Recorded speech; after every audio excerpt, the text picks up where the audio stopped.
Boa noite, meus queridos irmãos. Graça e paz de Cristo Jesus com cada um de vocês.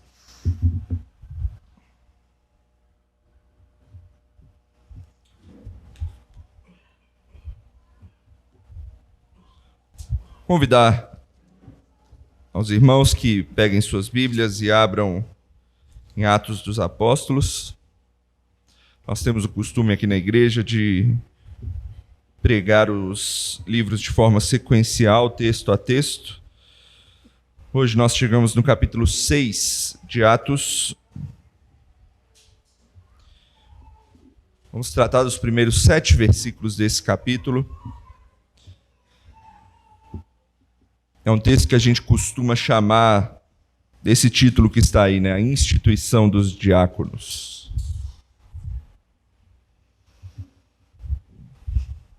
Atos, capítulo 6, versos 1 a 7.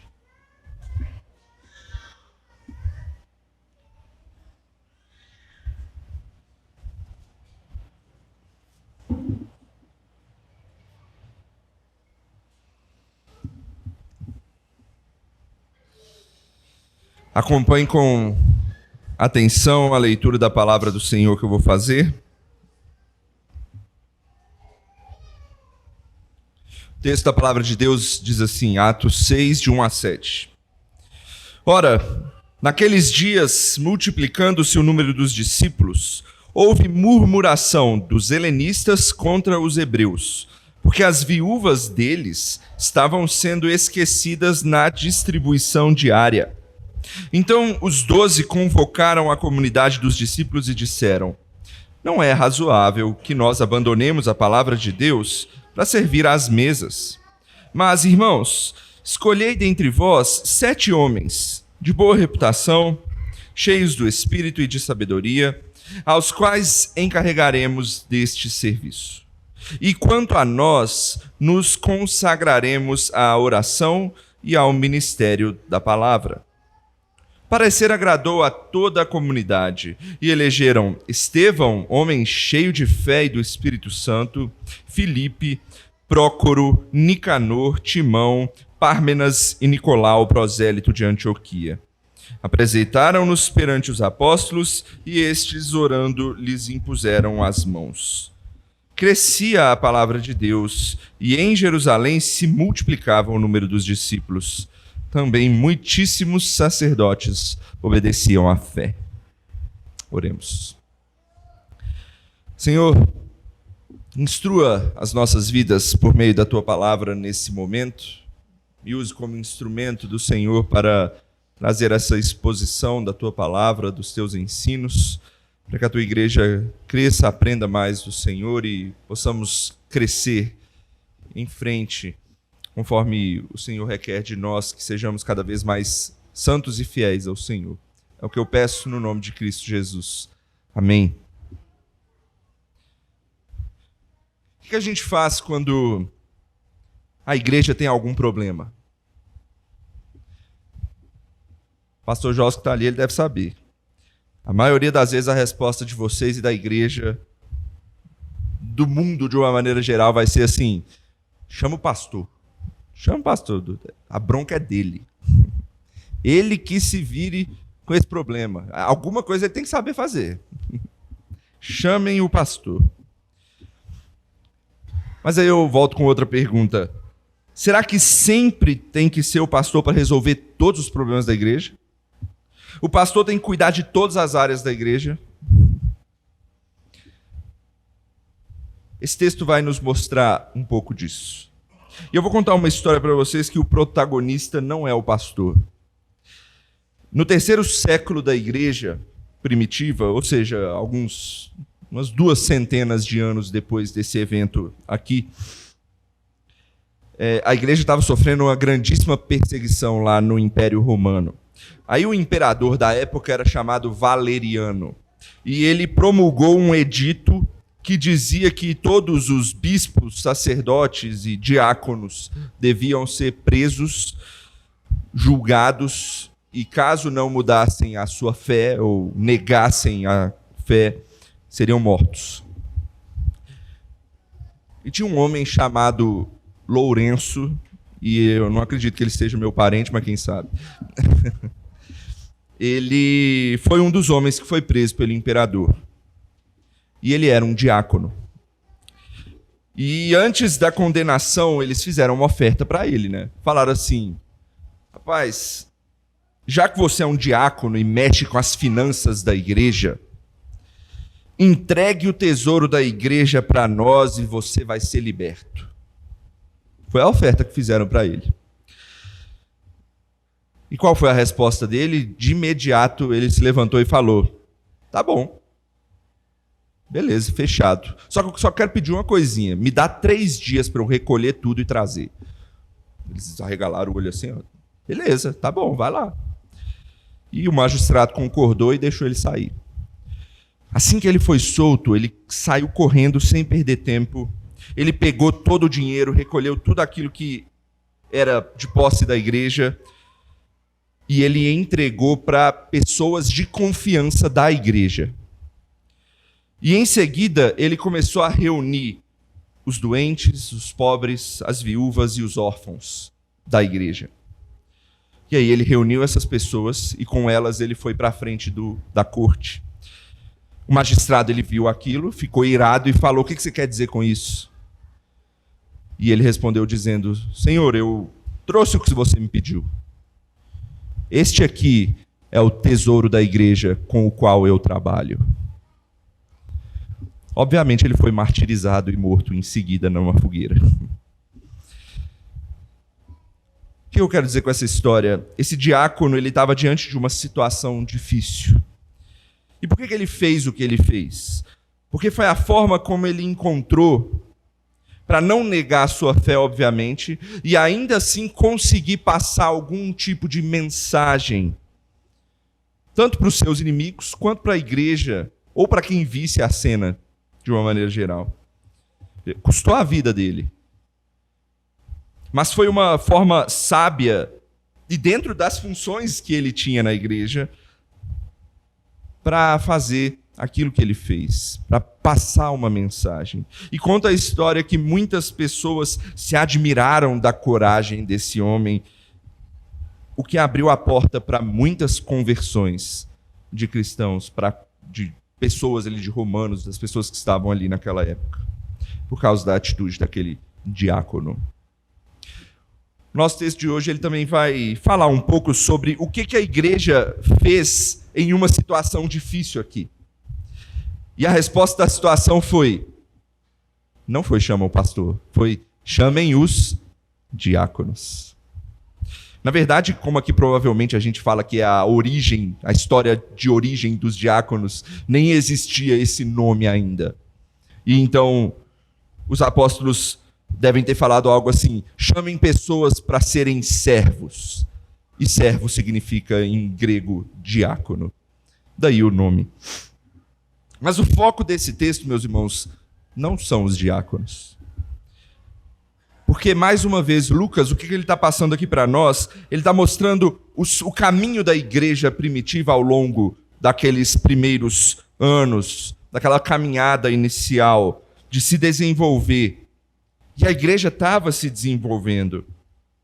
Ainda que viessem problemas e dificuldades, e a gente viu vários já nos sermões anteriores, a gente tem visto Cristo conduzindo a igreja sabiamente para que ela seja preservada e continue avançando. E o que acontece aqui, os diáconos são parte dessa decisão sábia da igreja de Cristo para ser preservada e continuar a se desenvolver. E é isso que a gente vai investigar hoje, o desenvolvimento dessa igreja. E em resumo, eu quero que a gente aprenda que a igreja tem tudo para crescer quando ela prioriza o que lhe é devido para solucionar os problemas de forma sábia. É isso em resumo. A igreja tem tudo para crescer quando ela prioriza o que lhe é devido e soluciona os problemas de forma sábia. Vamos ver isso em 3 partes básicas. A gente vai ver primeiro o problema que está aqui acontecendo, a solução que eles encontraram para o problema e depois a gente vai ver o resultado disso.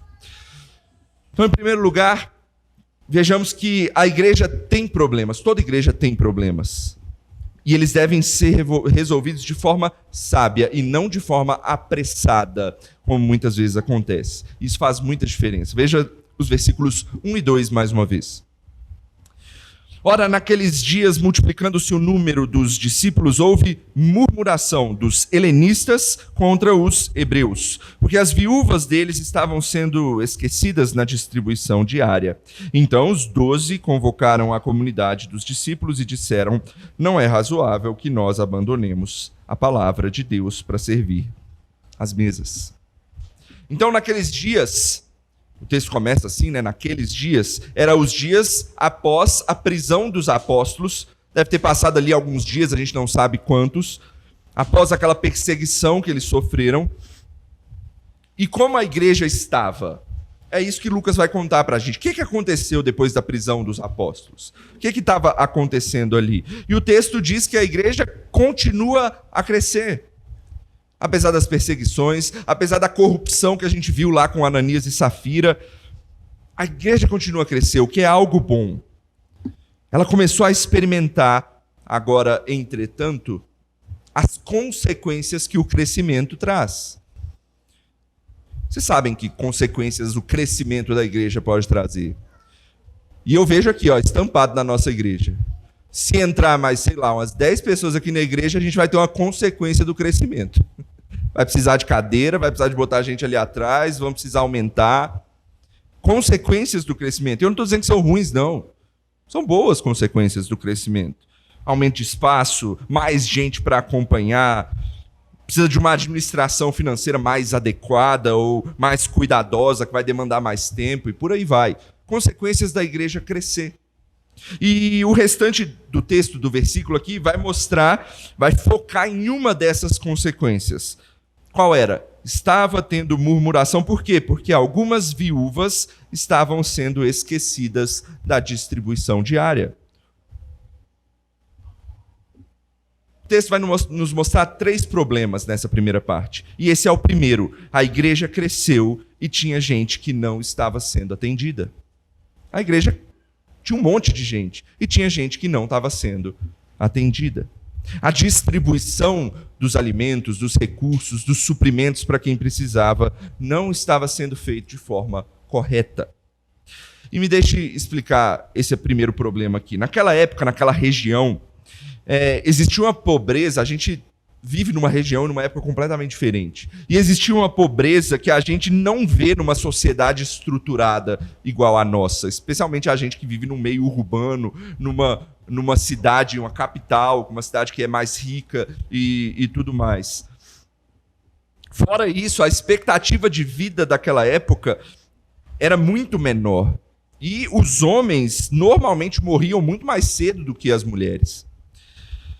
Então existiam muitas viúvas. Por isso que a Bíblia fala muito de viúvas e órfãos, porque era comum ter vários.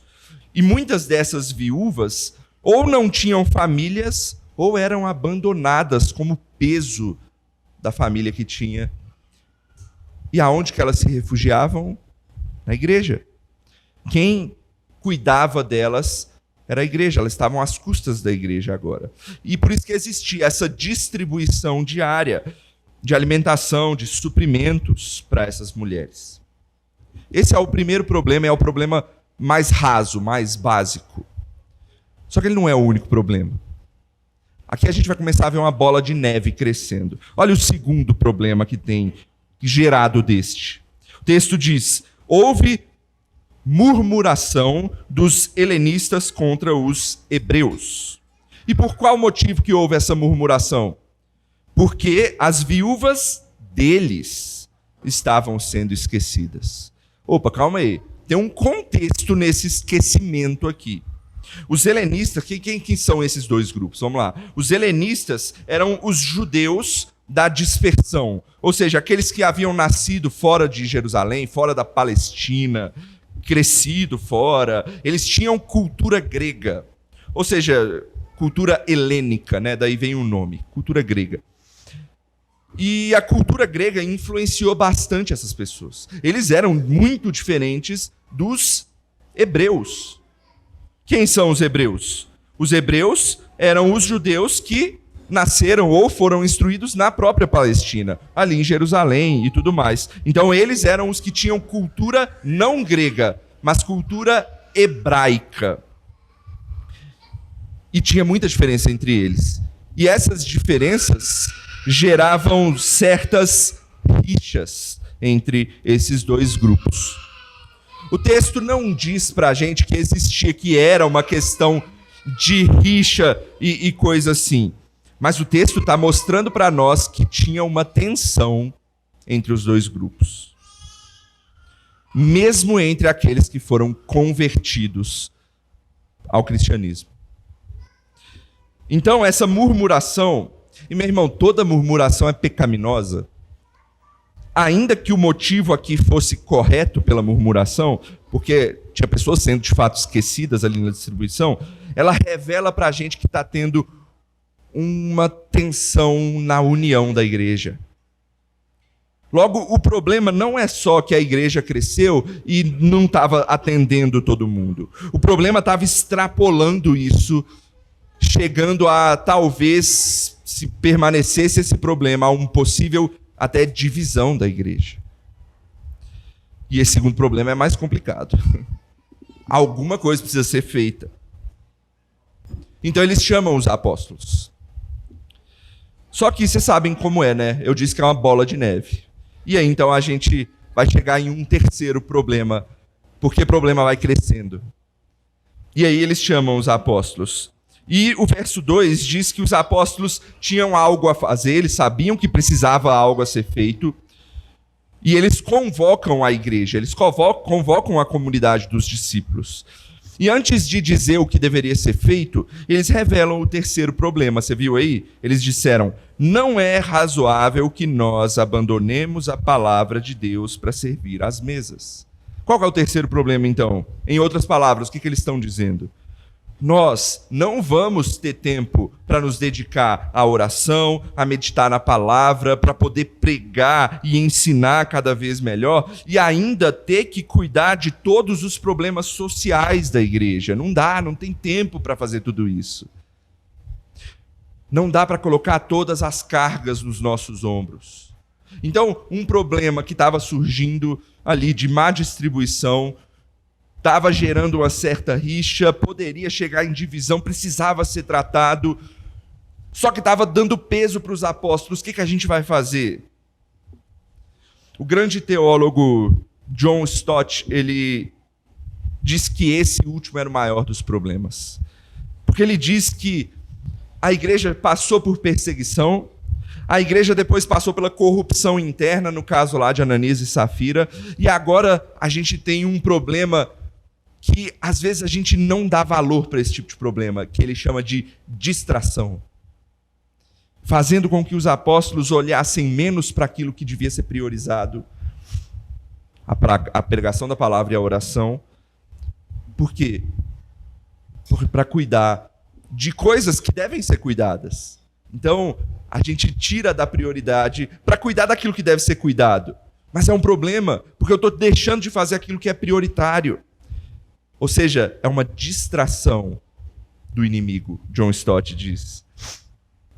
E antes que você pense isso, não é uma negligência com o ministério social da igreja, tá? Com o cuidado das viúvas. Não é isso que os apóstolos estão dizendo. E a gente vai ver que eles vão tratar o problema devidamente, porque o problema é importante, precisa ser tratado, ele vai ser. Só que isso demonstra o foco do trabalho deles. Os apóstolos tinham de se dedicar ao máximo naquilo que eles foram prioritariamente chamados a fazer. E, meu irmão, é comum a gente muitas vezes cair nesse tipo de problema. Especialmente os pastores. Ao invés de resolver de forma sábia, como os apóstolos aqui resolveram, já a gente vai ver como, a gente resolve de forma apressada, só para trazer uma solução e tentar parar com a murmuração, e tentar parar com a reclamação. Mas isso gera outros problemas. Normalmente o que acontece? Tem o problema, o pastor é chamado, pastor, vai lá, pastor, a bronca é sua, pastor, se vira. E o pastor, ele, opa, é comigo, vou ter que ir lá. Aí pega a tua trouxinha e vai. Aí vem outro problema, tal pessoa, o pastor vai lá. Aí tem um desafio, o pastor vai lá. E o pastor vai assumindo demandas e mais demandas, sem poder se dedicar ao que prioritariamente ele foi chamado a fazer: oração e ministério da palavra. E por que isso é importante? Deixa eu explicar. Eu estava lendo um livro recentemente que disse que cerca de 17 mil pastores abandonam o ministério a cada ano nos Estados Unidos. 17 mil pastores. Você nem sabia que tinha tanto pastor assim, só nos Estados Unidos, né? Abandonam o ministério a cada ano. E sabe qual que é o principal motivo? Exaustão. Fadiga. Sabe por quê? Porque espera-se de pastores hoje em dia que eles participem de tudo, façam tudo na igreja, eles tomem a frente de todas as frentes da igreja. Além de pregar e cuidar do ensino da igreja, que é o principal, ele precisa visitar com frequência, ele precisa ser um grande conselheiro, ele precisa fazer trabalhos em hospitais, ele precisa fazer todos os discipulados possíveis, ele precisa ir nas prisões, ele precisa fazer evangelismo de rua, ele precisa marcar presença nas programações dos ministérios da igreja, ele precisa fazer os trabalhos de manutenção da igreja, porque às vezes não tem quem faça, então ele tem que dar uma de pedreiro, de marceneiro, de eletricista, ou se não for ele, porque ele não sabe, tipo eu, ele precisa pelo menos ligar e acompanhar a pessoa. E quando os membros percebem que tem coisa errada, que tem coisa faltando, que não está acontecendo, ao invés de botar a mão na massa para fazer, o que os membros fazem? Pastor, tá errado isso aí, né? Você tem que... Cobram o pastor. E esse peso exigido aos líderes da igreja tem feito com que muitos pastores fiquem exaustos e desistam do ministério. Enquanto a Bíblia exige prioritariamente o quê? Oração e ministério da palavra. A igreja precisa de maturidade para entender isso aqui. Porque o principal desses dois trabalhos aqui, são esses dois trabalhos aqui, oração e o ministério da palavra, são duas atividades que, por vezes, são bastante reclusas, invisíveis para a igreja. O pastor está lá no gabinete, no quarto, orando ou estudando a palavra. E os irmãos não veem isso. Então, muita gente acha que o pastor está fazendo nada.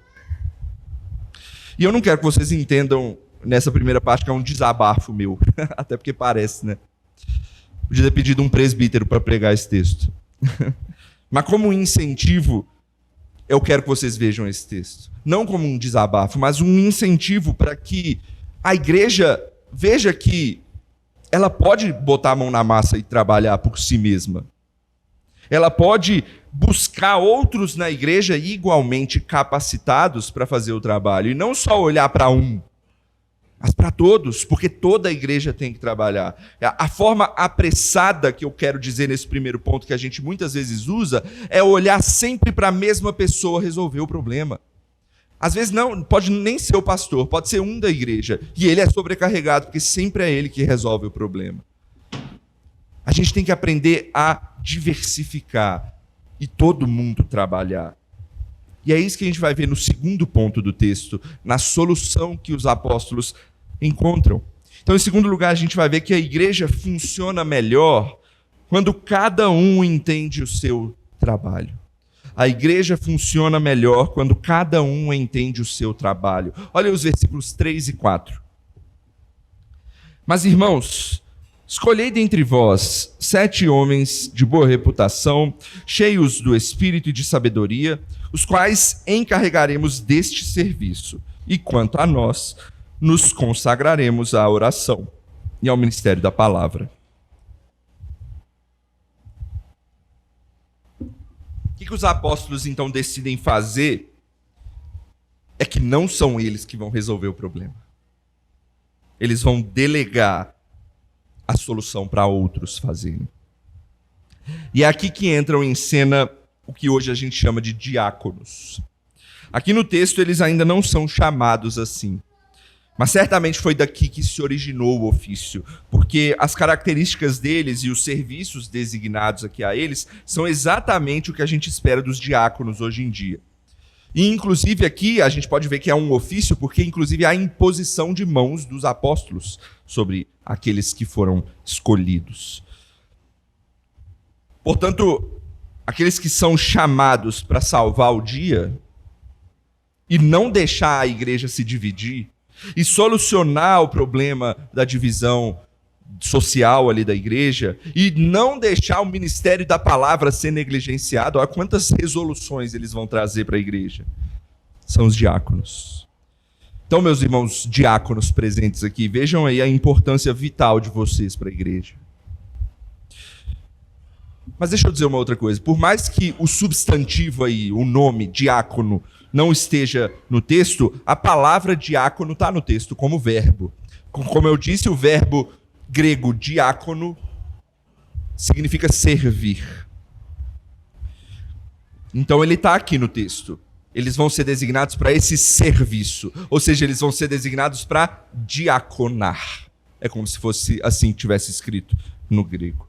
Então são homens que foram chamados, prestem atenção, para serem super servidores da igreja. E eu digo super por quê? Porque todo crente é chamado para servir. Todos os crentes são chamados para servir. Todos os crentes são chamados para diaconar de alguma forma. Só que esses homens, eles têm que ser os principais servos da igreja. Porque eles vão ser oficializados como servos. Daí a importância dos diáconos. E quais são as características para ser um diácono? O texto vai nos dar várias. Vamos olhar cada uma rapidamente. Primeiro, eles tinham que ser escolhidos dentre o povo da igreja, pela igreja. Você vê que os apóstolos, eles convidam, chamam a igreja, a comunidade dos discípulos para escolher. E aqui, a gente tem uma grande diferença, por exemplo, para a escolha dos apóstolos, que a gente, pelo menos do apóstolo que substituiu Judas, né? Foi muito diferente do que a gente viu lá no capítulo 1 de Atos. Ali, para os apóstolos, foi prerrogativa exclusiva de Cristo. Ele escolheu. Tanto que eles jogaram sortes para escolher. Aqui não. A igreja é quem observa e elege aqueles que vê como mais capacitados a exercer o cargo. E por que funciona assim aqui? Porque os diáconos, eles vão servir àquela igreja. Então, eles precisam ser membros da igreja, eles precisam ser conhecidos pela igreja e, obviamente, eles precisam conhecer as pessoas da igreja a quem eles vão servir. Então não faz nem sentido se não for a própria igreja que vai escolher esses homens. Segunda característica colocada aí, eles têm que ser homens. A palavra utilizada aqui é exclusiva do sexo masculino. Por isso que a igreja presbiteriana só tem homens como diáconos. E Paulo acrescenta lá em 1 Timóteo 3, que a gente leu hoje, inclusive durante o culto, que quando ele coloca as características do diácono, inclusive Paulo ele vai ampliar essas características, né? A gente está olhando as características reduzidas aqui da origem. Mas uma das características que ele coloca lá é que eles devem ser maridos de uma só esposa. Ou seja, ele também deixa implícito que é um cargo masculino na igreja. Terceira qualificação necessária. Eles precisam ter boa reputação. Você não elege um diácono só porque ele é seu amigo na igreja. Ou você é meu amigão, acho que eu vou votar em você para diácono da igreja. Não. Ele precisa ter boa reputação para com todos. Ele precisa ser alguém respeitável. Na lista lá de Timóteo que Paulo coloca, ele amplia esse entendimento, dizendo que eles precisam ser dignos, merecedores de respeito. E Paulo ele vai falando, até que no final ele diz que eles precisam ser irrepreensíveis. Ou seja, são homens de virtude, de condutas irrepreensíveis.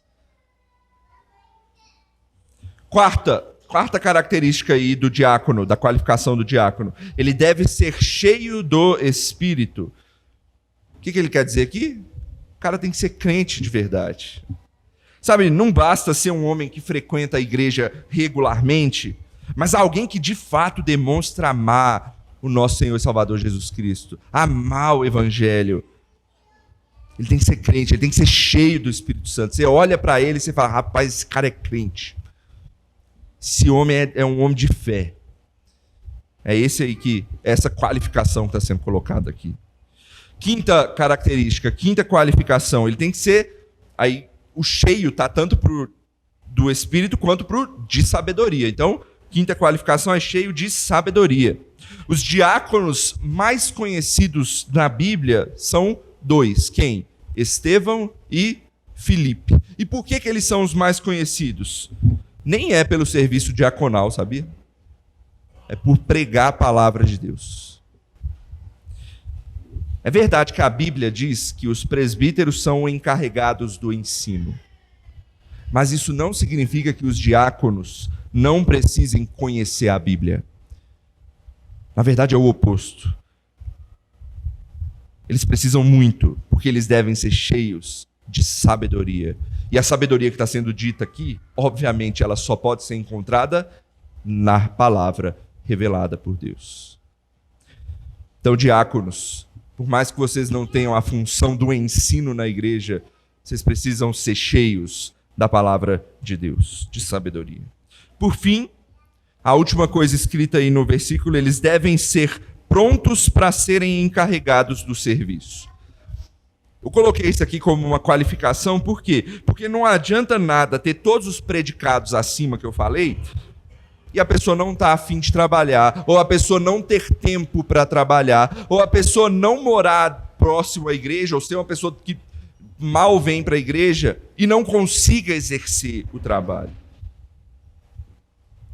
Então, se a pessoa se dispõe, se Deus de fato a chamou, a igreja tem falado, colocado o nome dela em questão, se ele se dispôs, ele precisa exercer de fato o diaconato. Ele precisa estar pronto para ser encarregado do serviço. Então, essas são as qualificações. E a próxima pergunta é, ele precisa ter todas essas qualificações para quê? Qual é o serviço? O serviço que o texto coloca para nós aí é servir às mesas. Veja o foco, então, do serviço. Enquanto os apóstolos ficariam encarregados dos serviços espirituais, oração e palavra, os diáconos ficariam encarregados dos serviços práticos da igreja. O problema é que hoje em dia o prático se tornou distante das pessoas. O prático se tornou só mexer com as coisas materiais da igreja. E não é esse o principal foco aqui. Você percebeu que o principal motivo de se eleger os diáconos foi o trabalho social da igreja? Não estou dizendo que abrir e fechar a igreja, zelar pela ordem do culto, fazer pequenas manutenções no espaço físico, auxiliar nas necessidades financeiras da igreja. São coisas importantes. Não estou dizendo que não são. São coisas importantes e são atribuições diaconais também. Só que, e a questão social? E o envolvimento com as pessoas da igreja e da comunidade? Isso era muito visto e foi muito visto na vida de Estevão e Filipe, dois dos diáconos.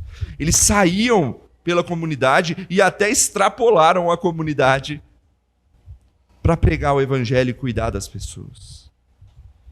Meu irmão, diácono não é só pastor que faz visita. Diácono é chamado para servir às mesas. O que isso implica? Implica que ele precisa estar perto do povo da igreja. Por isso que ele precisa também ter que se envolver com a comunidade. Trabalho social é uma prerrogativa do diácono também. Então, diáconos, pensem nisso. Tem muita gente aqui na igreja, por exemplo, que eu sei que gosta de fazer trabalhos sociais. Na nossa igreja, eu sei que tem. Ação social, bazar, coisas assim que a gente muitas vezes faz. E eu sei que muita gente já veio conversar comigo, com o pastor, falando, pastor, tem que iniciar isso aqui. Pastor, vamos fazer isso aqui. E muitas vezes eu digo, vamos lá, começa lá. Por quê? Porque muitas vezes eu não consigo fazer o trabalho. E meus irmãos, não tem ninguém mais propício para isso do que os diáconos. E como eu já disse, a igreja funciona melhor quando cada um entende o seu trabalho. Então, se a igreja buscar esses líderes capacitados, prontos para, que a Bíblia diz que são para isso, quem sabe o trabalho social não engaja e funciona na igreja. E agora eu imagino que os diáconos aqui da igreja, tanto aqueles que estão exercendo quanto aqueles que estão em disponibilidade, talvez eles estejam aí tremendo agora. Porque não é fácil cumprir com esses requisitos. Na verdade, deixa eu trazer um alento para vocês. Não há homem que os cumpra perfeitamente. Você pode pegar as listas de Timóteo, de diáconos, de presbíteros, as qualificações. Não há homem que as cumpra perfeitamente. Me mostre um homem irrepreensível. Mas por que está assim? Porque o nosso santo e perfeito Deus, Ele não vai colocar na sua santa e perfeita palavra requisitos imperfeitos só para que homens consigam atender. Não. Ele coloca o ideal, aquilo que é perfeito. Perfeito para ser seguido. E a gente precisa ir atrás disso. Porque isso é para todos agora, não só para os diáconos. Nós somos chamados a imitar quem? O nosso mestre perfeito também. Ninguém nunca vai conseguir ser igual a Jesus. Mas é a ele que a gente tem que ter como alvo. Então, diáconos, não olhem para esse texto com receio, mas com incentivo. Está aqui, é isso que eu tenho que buscar. Eu tenho que ter boa reputação. Eu tenho que ser mais crente, mais fiel. Eu tenho que ser mais cheio de sabedoria. Busque essas coisas. Quando os presbíteros fazem o trabalho deles e os diáconos o trabalho deles, a igreja vai funcionar muito melhor e os irmãos vão conseguir servir muito melhor, porque eles vão ser bem liderados. Quando uma igreja é bem liderada, bem organizada, todo mundo se sente melhor para servir naquilo que foi chamado a fazer. E quando isso acontece, é natural que a igreja se desenvolva. É natural que a igreja cresça. E é isso que a gente vai ver no nosso último ponto. Nosso terceiro e último ponto é a igreja cresce quando o ministério da palavra não é negligenciado. A igreja cresce quando o ministério da palavra não é negligenciado. Esse é o nosso último ponto. Olha o versículo 7 do nosso texto. Crescia a palavra de Deus e em Jerusalém se multiplicava o número dos discípulos. Também muitíssimos sacerdotes obedeciam à fé. Aqui a gente tem mais um pequeno retrato da igreja, dado pelo autor Lucas aí de Atos. E o retrato diz, mais uma vez, que a igreja continua a crescer. Isso é recorrente, a igreja está crescendo. Por quê? Porque os problemas estão sendo solucionados. Apesar de ter problemas, eles estão sendo solucionados. As barreiras estão sendo transpostas. Cristo está dando sabedoria para o povo tratar. E, mais uma vez, aqui o problema foi solucionado bem. E a igreja continua a crescer. E olha uma informação que não tinha nos outros retratos e tem aqui agora. Até os sacerdotes. Lembra quem eram os perseguidores principais dos apóstolos? Os sacerdotes. Até eles agora estão obedecendo à fé em Cristo Jesus. Meu irmão, a alegria desse versículo 7 aqui, do crescimento da igreja, ela não chegaria sem a obra realizada nos versos 2 a 6 do texto. Se os 7 homens que foram escolhidos não liberassem os apóstolos para se dedicarem ao ensino e à oração, o evangelho não teria se espalhado tanto e tão rápido. Por isso, agora eu quero me voltar aos presbíteros e à igreja. Eu falei muito aqui do pastor e dos diáconos. E os presbíteros estão aí, só ouvindo. E eu escolhi fazer isso intencionalmente. Por quê? Enquanto o pastor e os diáconos trabalham, talvez os presbíteros estejam pensando, o que eu faço? Eu faço nada, então? Eu fico esperando a reunião do conselho acontecer para eu aprovar a verba do sábado legal? É isso? Não, meu irmão. Onde os presbíteros estão envolvidos? Junto do pastor. Por quê? Porque o pastor é um presbítero, com uma ênfase diferente. Os presbíteros são presbíteros docentes do pastor e os presbíteros regentes. Só que as qualificações deles são as mesmas. São as mesmas. Logo, meus irmãos presbíteros, o trabalho de vocês é primordialmente o que fez a igreja crescer. O trabalho da oração e do ministério da palavra. Vocês têm orado frequentemente pela igreja, pelos membros? Vocês têm se dedicado a realizar um bom ministério da palavra? A primeira pergunta até dá para a gente se enganar um pouquinho, né? Não, eu tenho orado. Antes de dormir eu oro um pouquinho. Ah, Senhor, eu oro. Eu abençoe a igreja herança em nome de Jesus, amém. E dormiu. Mas ele orou. Mas agora,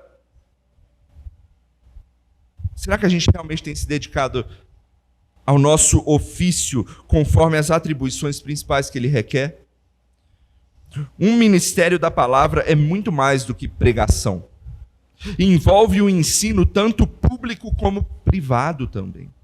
Normalmente, os pastores, os presbíteros docentes, eles se engajam no ministério público.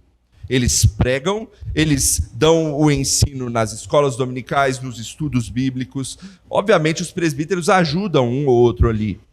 Mas é prerrogativa principal dos pastores. Por quê? Porque eles vivem para isso, eles trabalham nisso. Os presbíteros, os outros, os regentes, eles têm suas outras obrigações fora da igreja, né, para sustentar suas famílias. Mas os pastores, normalmente, eles vivem para isso na igreja.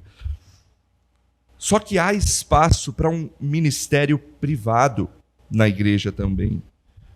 E a gente muitas vezes negligencia isso.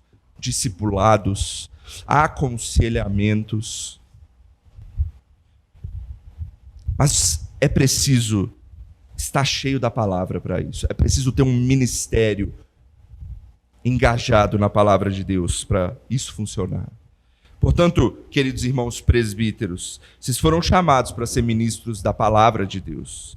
E quanto mais vocês se encherem dela e se colocarem a serviço dela para ensinar a igreja, não só na semana que você precisa substituir o pastor no estudo bíblico, ou quando você está escalado para dar uma aula de escola dominical, mas sempre a igreja naturalmente vai se desenvolver.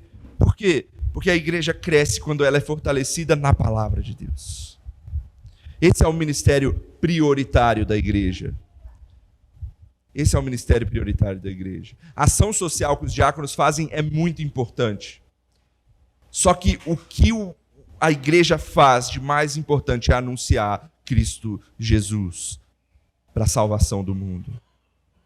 Essa é a prioridade. Então esse texto fala bem dos diáconos, mas ele também é para presbíteros. E ele também é para a igreja. E agora eu quero me atentar para aplicações para a igreja toda, a qual esse texto nos mostra. Irmãos, todos nós fazemos parte da igreja de Cristo, tanto os oficiais como os membros comungantes, os membros comuns. E são os membros comuns que trabalham, principalmente, que auxiliam o trabalho dos líderes, até geram trabalho para os líderes, e eles mesmos são os principais, ou vocês mesmos são os principais, que colocam a mão na massa para trabalhar. Em breve, se Deus permitir, essa congregação aqui vai se tornar uma igreja. E vocês, meus irmãos, vão eleger aqueles que serão seus diáconos e seus presbíteros. Então vocês precisam conhecer o que a Bíblia exige desses oficialatos, para que vocês possam escolher com sabedoria. Porque vocês vão ser liderados por essas pessoas, e vocês vão trabalhar junto dessas pessoas, auxiliando o trabalho dessas pessoas. Esse texto é muito importante para isso. Por isso que os apóstolos, eles colocam qualificações altas para se escolher aqueles que vão ser os diáconos e também os presbíteros. E deixe-me mostrar algo que me fez refletir bastante sobre essa escolha, que tem tudo a ver, na minha visão, com a aplicação para a igreja, do crescimento que a igreja tem. A igreja nessa época aqui, estima-se que estava com um quantitativo de mais ou menos umas 10 mil pessoas. Vocês lembram? Primeira conversão, 3 mil. Segunda conversão, 5 mil só de homem. Nem estava contando mulheres. A igreja certamente devia estar por volta aí de uns 10 mil agora, se não for mais. E vocês viram quantos diáconos foram escolhidos? 7 para 10 mil. 7 para 10 mil. Aí eu me perguntei, como assim 7 para 10 mil? Como é que a igreja, como é que esses caras vão conseguir trabalhar 7 para 10 mil? Porque a igreja, ela ali. Obviamente, pessoas estavam se dispersando, voltando para suas casas, para suas regiões, e a igreja estava crescendo. Só que o principal, o bolo, estava ali em Jerusalém. Então era 7 para uma igreja de mais ou menos 10 mil pessoas. E eu me perguntei, por que 7? Qual o motivo? E aí talvez eu olhei, será que o motivo eram as qualificações exigidas? Eu não sei, talvez não. Mas eu sei que hoje, muitas vezes a gente tem problemas nessa parte. Sabe por quê? Porque muitas vezes a igreja, ela elege não 7 para 10 mil, e tem várias opções. Ela elege 7 para 50. 7, às vezes, a nossa igreja aqui vai ser um número menor ainda, porque a nossa igreja é pequena. 7 para 20, 30, 40, 50, 100, 200. O número, a Bíblia não dá um número certo que a gente precisa. Tem que ter sabedoria para decidir, o conselho vai lá, escolhe, fala, o número é X, você vai lá, a igreja vai votar e escolher. Enfim, o quantitativo é muito menor que a gente faz hoje.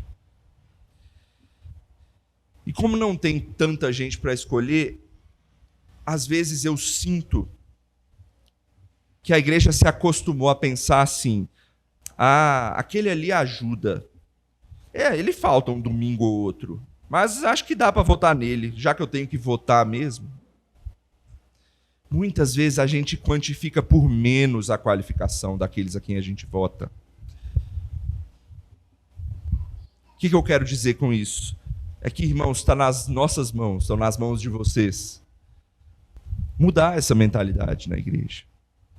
Não nivelem por baixo os seus líderes. E para isso a gente tem que investir tempo, aí a função da igreja agora. Investir tempo em quê? Em oração. Investir tempo em incentivo aos homens que podem se tornar esses seus líderes e a conhecê-los melhor também. Mas eu pensei numa segunda coisa também. Se são 7 para 10 mil, 7 é suficiente. Os apóstolos escolheram, cheios aí do Espírito Santo que eles estavam, 7 era um número certo. Era suficiente para os 10 mil. Como? Como é que 7 é suficiente para 10 mil? Porque os apóstolos confiavam no restante da igreja. Não é só líder que trabalha na igreja. Homens, mulheres, jovens, idosos, crianças, todos são chamados a servir ao Senhor, mesmo sem o título de oficial. Porque apesar de nem todo crente ter cargo, todo crente tem dons dados por Deus. Nós somos chamados a fazer o quê? A utilizar os nossos dons, a descobrir os nossos dons, para servir e trabalhar para a obra de Deus na igreja, em prol do crescimento da igreja. E eu não preciso ser oficial para isso. Quando toda a igreja trabalha, tenha 7 ou 700 diáconos e presbíteros, a igreja cresce. Uma igreja madura cresce. Para a glória de Deus. Meu irmão, esse é o último retrato aqui da igreja. O último não, vai ter outros ainda mais para frente, mas dessa primeira parte de Atos. Da igreja de Cristo Jesus. Aquele que é o criador, o sustentador da igreja. E hoje a gente aprendeu que a igreja continua e sempre vai ter problemas. Porque ela é feita de gente pecadora, de gente doente. Não doente no sentido físico, mas do coração. A gente tem um problema chamado pecado. E sem a sabedoria de Cristo, a gente não consegue solucionar esses problemas, mas quando a gente tem a sabedoria de Cristo, cheio do Espírito, a gente soluciona os problemas. E como lembrou o diácono Lourenço, que eu falei no início, são esses doentes que são o tesouro da igreja. Meu irmão, Cristo se entregou numa cruz por mim e por você, doentes pelo pecado, porque Ele nos considerou valiosos para Ele, para a igreja dEle, para ser povo dEle. E Ele nos capacitou, Ele nos vestiu, Ele nos limpou do pecado para que a gente pudesse demonstrar isso como? Diaconando, servindo ao Senhor, tendo ofício ou não. Onde quer que Ele nos chame para isso. Então, o que esse texto principalmente nos ensina é: a igreja está se desenvolvendo, a igreja está crescendo. Então, arregaça suas mangas, meu irmão, e diacone conosco. Sirva, tenha seu ministério. Diaconato ou é serviço ou é ministério. A palavra grega diácono ou é serviço ou é ministério, que é sinônimo. Mas arregace as mãos e sirva e diacone em prol do crescimento da igreja e em honra e glória ao nome daquele que te chamou e te salvou para isso. Vamos orar? Obrigado, Senhor, pela Tua palavra, que nos instrui, que nos ensina, através da história do desenvolvimento da igreja ali naquela região da Palestina, naquela época do livro de Atos. Nos ajude a aprender mais do Senhor e a amar mais ao Senhor, para que sirvamos melhor ao Senhor. É o que eu oro no nome de Cristo Jesus. Amém.